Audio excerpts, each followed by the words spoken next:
ವಿಜಯಪುರದಲ್ಲಿ ಎಂಬಿ ಪಾಟೀಲ್ ಅವರು ಮತ ಚಲಾಯಿಸಿದ ನಂತರ ಮಾತನಾಡ್ತಾ ಹೇಳಿದರು ಯಾವ ರೀತಿಯಾಗಿ ರಮೇಶ್ ಜಾರಕಿಹೊಳಿ ಅವರ ವಿಚಾರಕ್ಕೆ ಸಂಬಂಧಪಟ್ಟಂತೆ ಸ್ವತಃ ಗೃಹ ಸಚಿವರಾಗಿರುವ ಎಂಬಿ ಪಾಟೀಲ್ ಈಗ ನಮ್ಮ ಜೊತೆಗೆ ಸಂಪರ್ಕದಲ್ಲಿದ್ದಾರೆ. ಎಂಬಿ ಪಾಟೀಲ್ ರೇ, ಬಹುಶಃ ಬೆಳಗಾವಿಯಲ್ಲಿ ನಡೀತಾ ಇರುವಂತಹ ಬೆಳವಣಿಗೆಯನ್ನು ಗಮನಿಸ್ತಾ ಇದ್ದಾರೆ. ರಮೇಶ್ ಜಾರಕಿಹೊಳಿ ಅವರು ಎಲ್ಲೂ ಕೂಡ ಕಾಂಗ್ರೆಸ್ ಪರ ಪ್ರಚಾರಕ್ಕೆ ಬಂದಿಲ್ಲ ಮತ್ತು ಇವತ್ತು ಕೂಡ ಅವರು ಮಾತನಾಡುವಾಗ ಹೇಳಿದ್ರು, ನಾನು ಈಗ ತಾಂತ್ರಿಕವಾಗಿ ಅಷ್ಟೇ ಕಾಂಗ್ರೆಸ್ನಲ್ಲಿದ್ದೀನಿ, ಹಾಗಾಗಿ ಎಲ್ಲ ವಿಚಾರ ಮಾತಾಡಕ್ಕಾಗಲ್ಲ ಅಂತೇಳಿ. ಅಂದ್ರೆ ಇಷ್ಟೊಂದು ದೂರ ಹೋದ್ರೂ ಕೂಡ ಒಬ್ಬ ನಾಯಕನನ್ನ ಪಕ್ಷದಲ್ಲಿ ಉಳಿಸ್ಕೊಳ್ಳುವಂತ ಪ್ರಯತ್ನವನ್ನ ಕಾಂಗ್ರೆಸ್ ಪಕ್ಷ ಯಾಕೆ ಮಾಡಿಲ್ಲ ಅಂತೇಳಿ. ನೋಡಿ, ನನಗೆ ಅವರು ಏನ್ ಹೇಳಿದ್ದಾರೆ ನಿಜವಾಗಿನೂ ಕೂಡ ನಿಮ್ಮಿಂದ ನಾನು ತಿಳ್ಕೊತಾ ಇದ್ದೀನಿ. ರಮೇಶ್ ಜಾರಕಿಹೊಳಿ ಆಗ್ಲಿ ಸತೀಶ್ ಜಾರಕಿಹೊಳಿ ಆಗ್ಲಿ ಇಬ್ರು ನನ್ನ ಆತ್ಮೀಯ ಸ್ನೇಹಿತರು, ಅತ್ಯಂತ ಆತ್ಮೀಯ ಸ್ನೇಹಿತರು, ಅದರಲ್ಲಿ ಎರಡು ಮಾತಿಲ್ಲ. ನಾನು ಅವ್ರ ಜೊತೆನೂ ಕೂಡ ಮಾತಾಡ್ತೇನೆ. ಅದಕ್ಕಿಂತ ಪ್ರಮುಖವಾಗಿ ನಮ್ಮ ಪಕ್ಷದ ನಾಯಕರು ಸಿದ್ದರಾಮಯ್ಯನವರು, ಆಮೇಲೆ ಕೆಪಿಸಿಸಿ ಅಧ್ಯಕ್ಷ ದಿನೇಶ್ ಗುಂಡೂರಾವ್ ಅವರು, ಕೆ.ಸಿ. ವೇಣುಗೋಪಾಲ್ ಅವರು ಕೂಡ ಇದನ್ನ ಮಾಹಿತಿಯನ್ನ ಪಡ್ಕೊಡ್ತಾರೆ. ಅವ್ರು ಏನ್ ಮಾತಾಡಿದ್ದಾರೆ, ಅವ್ರದ್ದು ಏನಿದೆ ಇದೆಲ್ಲ ತಿಳ್ಕೊಂಡು ಪಕ್ಷ ಒಂದು ನಿರ್ಣಯಕ್ಕೆ ಬರ್ತದೆ. ಆ ನಿರ್ಣಯಕ್ಕೆ ನಾವೆಲ್ಲರೂ ಬದ್ಧರಾಗಿರ್ಬೇಕು. ಆದ್ರೆ ಪಾಟೀಲ್ ರೇ, ಈಗಾಗಲೇ ಅವರು ಇನ್ನೊಂದು ಮಾತಾರ ಹೇಳಿದ್ರು. ಈಗ ಉಮೇಶ್ ಕತ್ತಿ ಅವರು ಮತ್ತು ರಮೇಶ್ ಕತ್ತಿ ಅವರಿಗೆ ಟಿಕೆಟ್ ತಪ್ಪಿದಂತ ಸಂದರ್ಭದಲ್ಲಿ ಉಮೇಶ್ ಕತ್ತಿ ಅವರು ಮುನಿಸ್ಕೊಂಡಿದ್ರು, ಯಡಿಯೂರಪ್ಪ ಅವರೇ ಖುದ್ದಾಗಿ ಹೋಗಿ ಅಲ್ಲಿ ಕೂತ್ಕೊಂಡು ಅವ್ರ ಜೊತೆಗೆ ಮಾತನಾಡಿದ್ರು.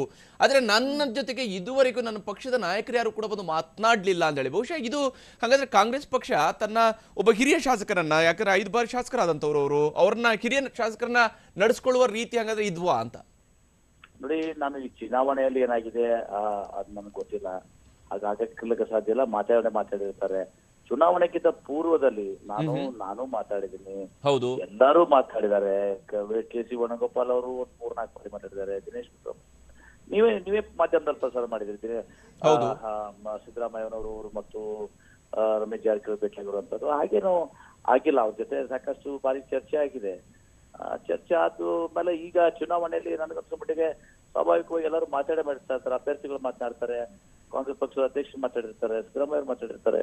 ಎಲ್ಲೋ ಒಂದ್ ಕಡೆ ನಾನು ಇದನ್ನ ರಿಯಾಕ್ಟ್ ಏನ್ ಮಾಡ್ತಾ ಇದೀನಿ, ಈ ನೀವು ಹೇಳ್ತಾ ಇರುವಂತ ಮೇಲೆ ಮಾಡಿದೀನಿ. ಖಚಿತವಾಗಿ ನಾನು ಖಚಿತಪಡಿಸ್ಕೊಂಡು ಅವ್ರು ಏನ್ ಹೇಳಿದಾರೆ ತಿಳಿದುಕೊಂಡು ನಾನು ಮಾತಾಡೋದು ಸೂಕ್ತ ಅನಿಸ್ತದೆ.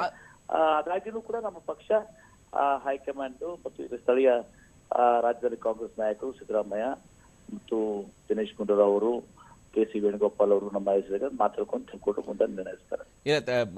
ತಾವು ಗೃಹ ಸಚಿವರಿದ್ದೀರಿ ಎಂಬಿ ಪಾಟೀಲ್, ತಾವು ಬಹಿರಂಗವಾಗಿ ಕೆಲವು ವಿಚಾರಗಳನ್ನ ಹೇಳೋದಿಲ್ಲ ನಿಜ. ಆದ್ರೆ ಇರುವಂತದ್ದೇನಂದ್ರೆ ಈಗ 23ರ ನಂತರ ಏನೋ ಒಂದು ಬೆಳವಣಿಗೆ ಆಗುತ್ತೆ, ಅದರ ನೇತೃತ್ವವನ್ನ ರಮೇಶ್ ಜಾರಕಿಹೊಳಿ ವಹಿಸ್ತಾರೆ ಅನ್ನುವಂತ ಮಾತುಗಳು ಅಂದ್ರೆ ಯಾಕೆ ಹುಟ್ಕೊಳ್ತವೆ ಅಂತ ತೋರಿಸಿದಿರಲ್ಲ ನೀವೇ. ಅಲ್ಲಲ್ಲ, ಈಗ ಚರ್ಚೆ ಮಾಡ್ತಾ ಇರುವಂತದ್ದು ಚುನಾವಣೆಯಲ್ಲಿ ಏನಾದ್ರು ವ್ಯತ್ಯಾಸ ಆಗಿದೆ ನನ್ಗೆ ಗೊತ್ತಿಲ್ಲ, ಹಾಗಾಗ್ಲಿಕ್ಕೆ ಸಾಧ್ಯ ಇಲ್ಲ. ಅಲ್ಲ, ಚುನಾವಣೆಯಲ್ಲಿ ಯಾರು ಮಾಡ್ಲಿಕ್ಕೆ ಸಾಧ್ಯ ಆಗೋದಿಲ್ಲ. 23ರ ನಂತರ ಮತ್ತೆ ಆಪರೇಷನ್ ಕಮಲ ಶುರು ಆಗುತ್ತೆ, ಅದು ಮತ್ತಷ್ಟು ತೀವ್ರಗೊಳ್ಳುತ್ತೆ ಅನ್ನುವಂತ ಮಾತು ಮತ್ತೆ ವಾಪಸ್ ಬರೋದಕ್ಕೆ ಶುರು ಆಗಿದೆಯಲ್ಲ, ಯಾವ ಕಾರಣಕ್ಕಾಗಿ ಹಾಗಾದ್ರೆ? ಆರ್ಯ ಪ್ರಕಾಶ್, ನೀವು ಇಷ್ಟಿದ್ರೆ ನನಗನ್ಸಮಟ್ಟಿಗೆ ನೀವು ಬೇಸರ ಮಾಡ್ಕೊಂಡಿರ್ತೀವಿ. ನಾನು ಅಧಿವೇಶನಕ್ಕಿಂತ ಮುಂಚಿತ ಅಧಿವೇಶನ ನಂತರ ಅಮಾವಾಸ್ಯೆಗೊಮ್ಮೆ, ಹುಣ್ಣಿಗೊಮ್ಮೆ, ದೀಪಾವಳಿಗೊಮ್ಮೆ, ಸಂಕ್ರಾಂತಿಗೊಮ್ಮೆ ಎಷ್ಟೆಲ್ಲಾ ಡೆಡ್ಲೈನ್ 25, 23, 1, 2 ಎಷ್ಟೆಲ್ಲ ಡೆಡ್ಲೈನ್ 100 ಬಾರಿ. ಅಲ್ಲ, ಡೆಡ್ಲೈನ್ ಗಳನ್ನ ತುಂಬಾ ಬಾರಿ ನೋಡಿದ್ವಿ ಪಾಟೀಲ್ ರೇ, ಆದ್ರೆ ಆ ಪ್ರಯತ್ನಗಳಂತೂ ಸಾಕ್ತಾ ಇರುವಂತದ್ದು ನಿಜ ಅಲ್ವಾ? ನನಗೆ ಗೊತ್ತಿಲ್ಲ. ನಾನು ರಮೇಶ್ ಜಾರಕಿಹೊಳಿ ಜೊತೆ ಮಾತನಾಡಿದ್ಮೇಲೆ ನನಗೇನು ಇದು ಇಲ್ಲ. ಅವ್ರು ನನ್ನ ಮನೆಗೆ ನಾನು ಕರೆದ್ರೆ ಅವ್ರು ನನ್ನ ಮನೆ ಬರ್ತಾರೆ, ನಾನ್ ಬೇಕಾದ್ರೆ ಅವ್ರ ಮನೆಗೆ ಹೋಗ್ತೀನಿ. ನನಗೆ ಅಷ್ಟೊಂದು ಆತ್ಮೀಯತೆ ರಮೇಶ್ ಮತ್ತು ಸತೀಶ್ ಇಬ್ಬರ ಜೊತೆನೂ ಕೂಡ ಇದೆ. ನಾನು ಕೂಡ ಅವ್ರ ಜೊತೆ ಚರ್ಚೆ ಮಾಡ್ತೀನಿ. ಪಕ್ಷದ ನನ್ಕಿಂತ ಮಹತ್ವದಾಗಿ ನಂದು ವೈಯಕ್ತಿಕ ಆಗ್ತದೆ, ಸ್ನೇಹ ಆಗ್ತದೆ, ಕಲೀಗ್ ಆಗ್ತಾರೆ. ಆದ್ರೆ ಸಿದ್ದರಾಮಯ್ಯನವರು, ದಿನೇಶ್ ಗುಂಡೂರಾವ್ ಅವರು ಮತ್ತು ಕೆ.ಸಿ. ವೇಣುಗೋಪಾಲ್ ಅವರು ಚರ್ಚೆ ಮಾಡ್ತಾರೆ. ಚರ್ಚೆ ಮಾಡಿ ಒಂದು ನಿರ್ಧಾರ ತೆಗೆದುಕೊಳ್ತಾರೆ, ಅದು ಅಂತಿಮ.